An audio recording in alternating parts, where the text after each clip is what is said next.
So Paige, did you ever think that someday they would be making a movie about your family's story? I never thought this day would be here. It blows my mind every day. Like at 26 years old to have a biopic done on you. Like that's crazy. And then having the producer to be Dwayne Johnson and Stephen Merchant as the writer and director. Like what the hell is going on around here?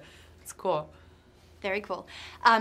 Obviously you've had to fight really hard to get to where you are. Your story is inspiring. What do you hope that young girls can take away from this?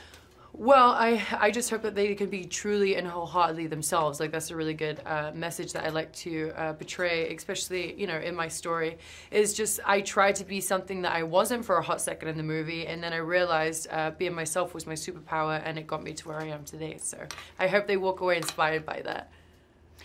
Talk about what it was like to see the other actors playing your family members.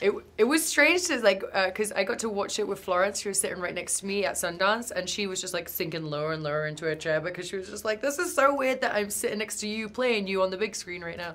And she just did such an incredible job. And then you look at my family and you think like it's like super scripted the way they are, but they're just like animated like that. They're insane, they're outrageous, they're like outspoken, they're crude like that, you know? What was it like working with Stephen? It was really incredible. I've always been a big fan of his work. Like I love The Office, like it's still one of my favorite shows. I loved it. And he was so hands-on with everything too. Like he would call and text me every other day and just be like, okay, well, how are you feeling in this moment? Who are you talking to? You know. So he was really passionate about this movie, and it made me love him even more. And how about The Rock? He's so great, isn't he? He's so wonderful. He's just a really beautiful human being inside and out. Like what you see is what you get with Dwayne. So I don't think there's even a bad bone in his body. What would you say to anybody trying to break into the wrestling world today? What advice would you have for them? I would give them the same advice as Dwayne gave me, and that's to stay humble and hungry. Humble because you want to be able to work with people, and people want to be able to work with you. And hungry because you always want to set goals. You don't want to get complacent. You don't want to get, you know. And also to be patient because it all isn't just handed to you, you know. Has your family seen the film, and what was their reaction? Oh my gosh, they lost it. They lost it. So my dad, like, he's quite the character, as you've probably seen in the movie if you watched it already. He was a little bit annoyed because at first he was just like, why is Ray Winston not playing me? He just didn't understand. Like, he's very like old school with his movies. He didn't really know Nick Frost very well. And I was like, Dad, he's very talented. I promise you, like, he's gonna do a good job.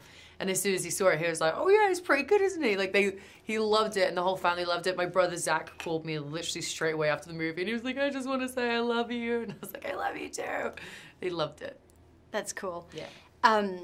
Audiences obviously love the movie, from Sundance to Snoop Dogg. Why do you think that it resonates with everybody? It's just a very relatable story, and also everyone loves a good underdog story too. You know, and there's not a lot of female sports-based movies like this. You know, it's like it's so similar to Rocky as well. It's not just a wrestling movie. Like Rocky was not just a boxing movie. It was just about family. It was about struggles. It was about rags to, you know, a riches kind of story. You know, it's just a very relatable thing. Hey there, here's today's daily fact. Now, Edward Norton actually punches Jared Leto in the Fight Club. While most of the fighting in the Fight Club were rehearsed, Edward Norton actually managed to punch Jared Leto in the face during one of the movie's fight scenes. Ed Norton swung a little too wide and knocked me in the chin, admitted Leto. Click here below to subscribe, or over here for more great content.